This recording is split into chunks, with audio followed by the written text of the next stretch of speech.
A little girl walks into her parents' bedroom and finds them lying motionless in bed.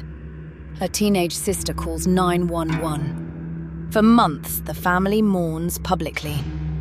There are funeral speeches, Mother's Day tributes, and videos asking why anyone would kill two loving parents. Then, police make an arrest. Not a stranger, not an intruder. The person charged is the teenage daughter who called for help. Tonight we're examining the case of Sarah Grace Patrick, what police have confirmed, what remains hidden, and why social media has become one of the most controversial pieces of the story. Welcome to the podcast, You Can't Unhear. Before we continue, I want to let you know first that Sarah Grace Patrick has pleaded not guilty. She has been charged, but not convicted. Police have described having extensive physical and digital evidence, yet most of that material has not been presented publicly at trial. Her social media posts may appear disturbing in hindsight, but online behavior alone does not prove murder. The final judgment must come from evidence tested in court. Kristin and James Brock lived on Tyus Carrollton Road in Carroll County, Georgia, roughly an hour west of Atlanta. Kristin was 41. James was 45. Friends and relatives described them as devoted parents, active church members, and people who were deeply connected to their community. Their household included Kristin's teenage daughter from a previous relationship, Sarah Grace Patrick, and the couple's much younger daughter.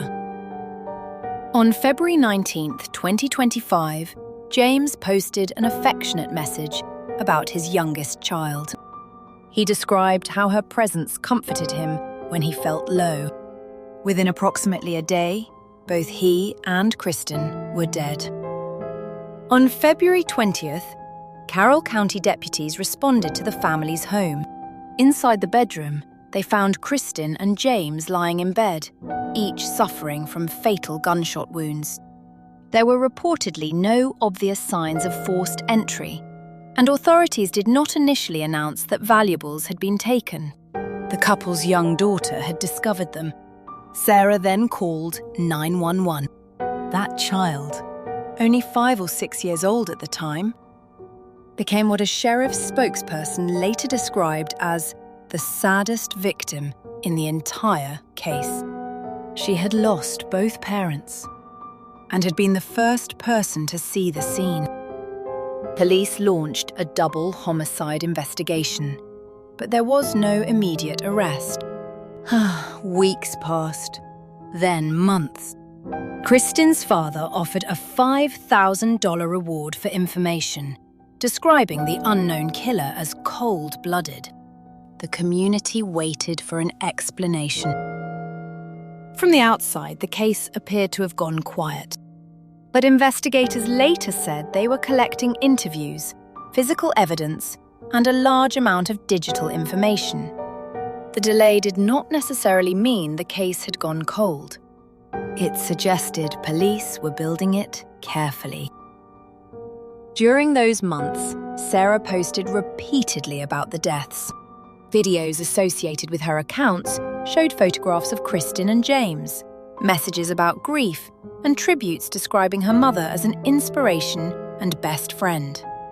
She also appeared at the funeral where she spoke about kindness, loss, and the way people choose to treat one another.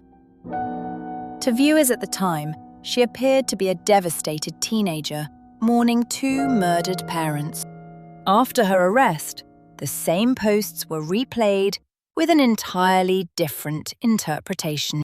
One widely circulated post used a trend in which people reflected on how quickly life could change.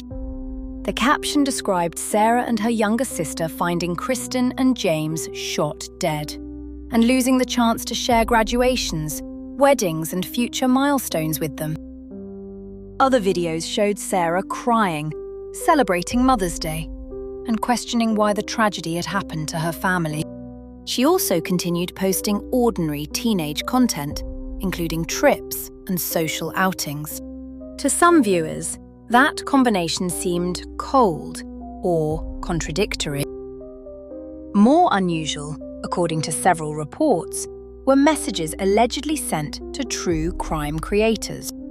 Accounts believed to be connected to Sarah asked influencers to cover the killings, sometimes offering details about the crime.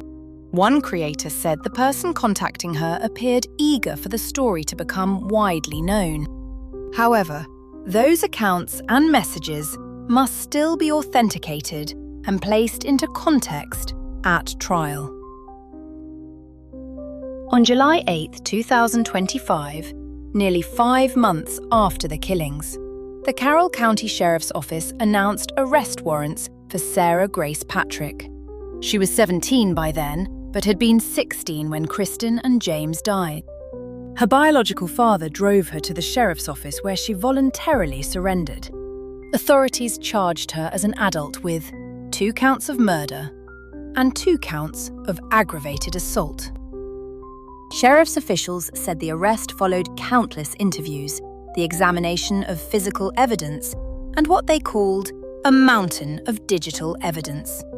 They also said the investigation remained active and that additional arrests had not been completely ruled out. That phrase, a mountain of evidence, quickly became central to public discussion. People assumed it must include text messages, search histories, location data, deleted files, or private communications. It may include some or all of those things, but police have not publicly provided a complete inventory. The defense has argued that publicity surrounding the case has already created an assumption of guilt. Investigating a suspect who lived inside the same home presents unusual challenges.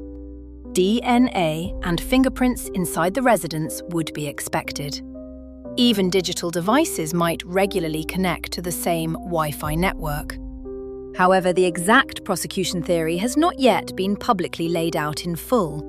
The lack of forced entry may become relevant, but it is not conclusive.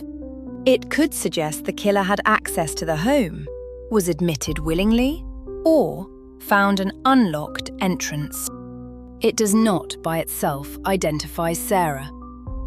Similarly, the fact that Kristin and James were found in bed may suggest they were attacked while vulnerable, but investigators must still establish the timing, the weapon, who possessed it, and who was present. Circumstantial evidence can support a murder conviction, but it must form a chain strong enough to exclude reasonable doubt. Sarah's decision to call 911 has also been interpreted in conflicting ways. Some online commentators argue that a killer might call emergency services to create the appearance of innocence.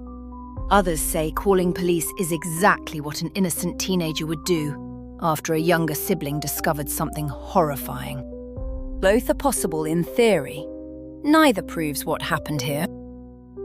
The actual 911 recording, Sarah's words, her tone, her movements, and whether her account matched the physical scene may matter more than the simple fact that she placed the call. There has also been speculation about whether Sarah should have heard the gunshots. But without a precise timeline, saying she must have heard the shots is only an assumption. Those answers have not yet been made public, at least. Her defense has pushed back strongly against the case. Sarah's father and grandfather have publicly supported her innocence. Family members have questioned whether investigators possess direct physical evidence linking her to the shootings. Her attorneys have also argued that enormous pre-trial attention, particularly from TikTok creators and televised legal coverage, could make it difficult to find an unbiased jury in Carroll County. At a bond hearing, a judge refused to release Sarah. The court reportedly expressed concern about the seriousness of the allegations, the strength of the investigation described by police, and the potential risk if she were freed. She has remained in custody while awaiting trial. The case also raises difficult questions about prosecuting teenagers. Sarah was 16 at the time of the killings. Under Georgia law, certain serious offences, including murder, allow juveniles to be charged in adult court. That does not mean adolescent development becomes irrelevant. If convicted, her age may influence sentencing, psychological evidence, and arguments concerning maturity or rehabilitation. But being a minor does not prevent prosecution for intentional homicide. Authorities have not publicly established a motive. They must prove that Sarah committed the charged acts with the required criminal intent. Still, a convincing motive can help jurors understand why someone would kill two parents who appeared loving and supportive. Without one, the case may feel emotionally incomplete, even if the physical and digital evidence is strong. The most important person in this story may be the youngest child. Whatever the trial concludes, that child will carry consequences created by adults and older family members for the rest of her life. Her privacy deserves protection. She should not become a character in online speculation or be expected to explain memories formed during severe trauma. The future trial will focus heavily on Sarah, but the reason it exists is that two people were killed inside their own bedroom. As of August 2026, Sarah Grace Patrick remains charged with 2 counts of murder and 2 counts of aggravated assault. She has pleaded not guilty. Her attorneys have sought additional time and raised concerns about publicity, while the case has moved toward trial. What remains unknown publicly is the alleged motive, the murder weapon, the precise timeline, and what police mean by their mountain of evidence.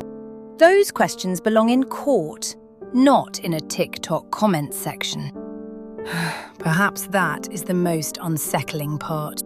Social media allowed millions of people to watch Sarah grieve, then replay that grief after she became the accused. Thanks for joining me tonight. Don't forget to subscribe so you won't miss any updates about this case. Until next time, stay curious, stay safe, and I'll see you on the next episode of the podcast, You Can't Unhear.